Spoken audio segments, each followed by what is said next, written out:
Welcome in, ladies and gentlemen. It is time for Player Profile, Louisville style, and no better start to this year.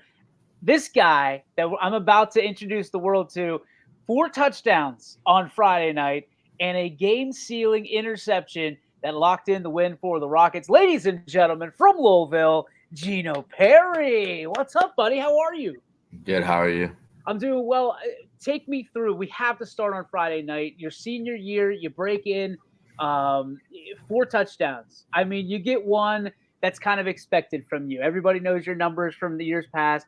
You get two, okay, he's having a night. Three, people start raising their eyebrows. And four, you're cementing your legacy and history for week one. What was that like for you? Take me through kind of the game as it ebbed and flowed and points just continued to pour out on that scoreboard. I think after that first drive, I kind of knew that I was gonna get around four. So it's feeling good. You knew going into that drive, that Yeah, first drive, that you were going to get 4 touchdowns that night. yeah, yeah. All right, how do you know that it's going to be a big night for you like that? Like, how do you know for you and for your teammates, hey, this is going to be my night? Just everybody get out of my way. The blocks were amazing, and then kind of like the flow of the game. It's just like after one drive, you kind of know like how the night's gonna be. All right, take me through those big guys up front. I mean, blocking for you, being able to open up those holes and give you opportunity to score. The relationship, that's a big part of it, right? You got a Yeah. pretty tight relationship with those guys. Tell me about it. Kind of. I transferred in here my sophomore year, so I've been close with our line because our line's all there's three seniors, so we kind of built a relationship, and then I just kind of trusted them to block and then lead the way. A new quarterback this year, the first time it's not a balloon in a long time. What's the relationship with you and Mr. Wilrich?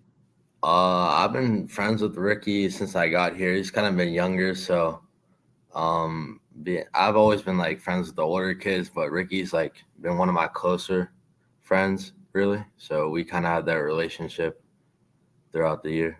For you to kind of take him under your wing, I mean, what conversations were you guys having the week leading up to game one, week one? His expectations going into it, and did you? I mean, obviously with 4 touchdowns, you took some of the pressure off of him in his first start. What was that like for you? Going into the week, Ricky was kind of nervous, so I kind of had to like talk to him about it and say like, after the first drive, you'll be fine. And then I knew after he threw that touchdown, he'll be fine. But going into the game, I mean, Ricky's a really good quarterback, so I knew he was going to be fine. As a senior, it's got to feel different going into that week one than it has the past couple years. I mean, what expectations did you have for yourself going into that game? And what expectations do you have for the year? As we're obviously going to be watching very closely your journey here on YSN. I kind of hold myself to higher standards, so I knew like I told myself under 150, it was probably a not that good game this week because I was shooting high this week. So I kind of got where I wanted to be this week. A lot of people not really sure what the Rockets are going to bring to the table. It's a new look. You got a new logo, a new quarterback. You've got a lot of stuff, but the consistency is Lowellville. When you play Lowellville, they're going to put up points. What for you? Just when you put that golden helmet on every single week, every single day at practice, why do you love it so much, and why are the expectations so high in Lowellville? We're such a small school, so not many people think we're going to be that good, but we kind of prove them wrong over the past couple of years. Like you said, putting up points is kind of what low football is. Everybody's going to talk about that offense, but man, that defense laid it down. That big pick from you. What's going through your mind in a moment like that? Is it like kind of like water boy style? You got to have the football. You got to make that play, or what was going through your mind when you made that pick? I just at that point I knew we just had to stop him here and we had the game because Ricky just threw a touchdown to Josh, so I knew that we were in a good position. And on I just read it and then he threw it. Josh would have had the pick too. It was either me or Josh. I kind of jumped up and snagged it, so it was kind of funny after that. Josh was messing with me about it. Is there a little bit of competition within? I mean, you guys are all competitive, obviously, on Friday nights with the team that you're lining up against. But is there competition, and is that good for you guys to to be able to compete with each other? Yeah, especially me and Josh both running for Big 22, so we both know that we have to produce, and we kind of take some stress off of each other because he kind of puts me in position to score, and I run the ball and put him in positions to score. So we kind of rely on each other at some times. Let's talk about that relationship with your teammates. I mean, you as a senior leader, obviously you've got to be able to set the tone, but how important is it for you guys to be close knit in a small school to be able to go out on Fridays and kind of trust each other and build that trust within that team atmosphere?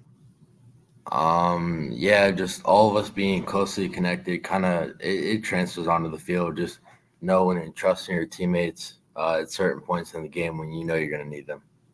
All right, so let's ask some questions about your teammates. Who is the funniest teammate you have in that locker room? Uh, I'd probably say Nick Donatelli or Nicky LaRosa.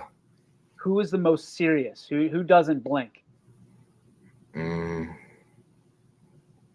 Anthony Vrabel or me. Kind of, I mess around a lot and warm ups, but like I think in the locker room, like even during the game, you don't see me show much emotion really. Like you see after a touchdown, like I'm just like, yeah, it's whatever. The old Barry Sanders give it back to the ref and go and do it again. Yeah, maybe handshake Okay. or two. who is who is the guy that in a big game setting you want to hear that pregame speech from? Um, I I'd probably say lately myself or Anthony Vrabel too. He's also like big motivator. We try to keep the team in check, me and him. So we kind of rely on each other to get the team real motivated. Who had the pregame speech week one? Um, I I think it was me. What did you talk about? Just kind of like we had to not.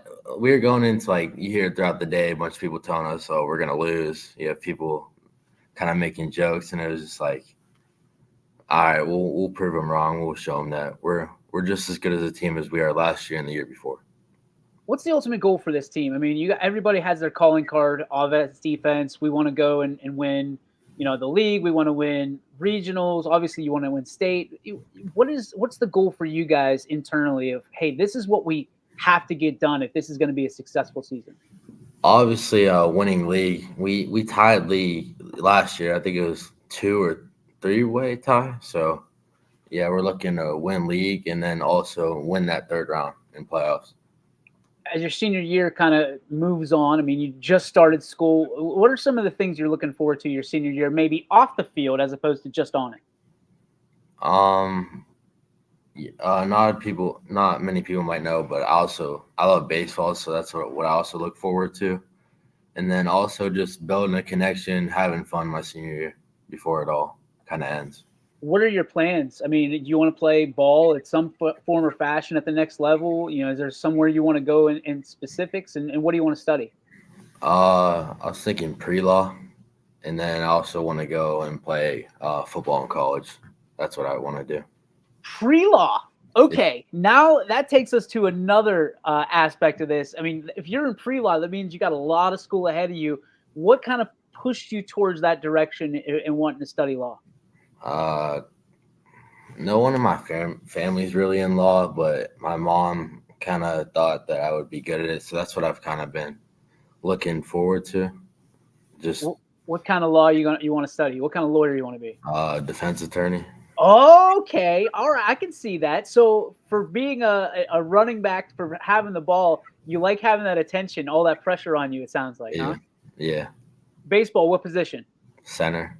Center field. Okay, so who's your favorite athlete in baseball? Judge. Aaron Judge. Aaron Judge. All right, and for football, who do you think that you most likely represent on the field on a Friday night in the let's say National Football League? Like today's national football or like any Yeah, time. whoever. I'd say Emmett Smith. That's kind of my favorite player too. Is that why you have the 22 on? Yeah, and my dad wore 22, so that's kind of the main reason. Perfect segue. Let's talk about your folks. I mean, how much do they mean to you? I see posts all the time about you, how proud they are of you. For you to have a family like you do, I'm sure, close knit. What does it mean to you, and why is it so important? It's important to me because my family, we're all real into football. My brother just went to college, so my parents, they're like real supporting, and they kind of help me out through the way and just lead me. And then my dad played football, so he's kind of like helps me with a lot. And then if I need anything, I go to him. What is the best advice that someone's given you going into your senior year? Just have fun, but also um, just keep in check. Can't be too crazy, but you want to have fun and make sure this is a good year. All right, for you, role models are everything. You talked about your parents. What other role models might you have, or do you want to just highlight your parents again? I'm sure that'd be huge. Who are the people that have helped you get to this point in your journey so far? Uh, Obviously, my mom and dad. My mom helps me a lot through school, so I'd say her throughout school, and then sports more my dad. But I look up to my brother. He's just he's one heck of a guy. I mean, great personality. His work ethic is more than anybody I know. So I kind of look up to him. What is one trait that you hope that you can take from your brother and install for yourself for the rest of the time?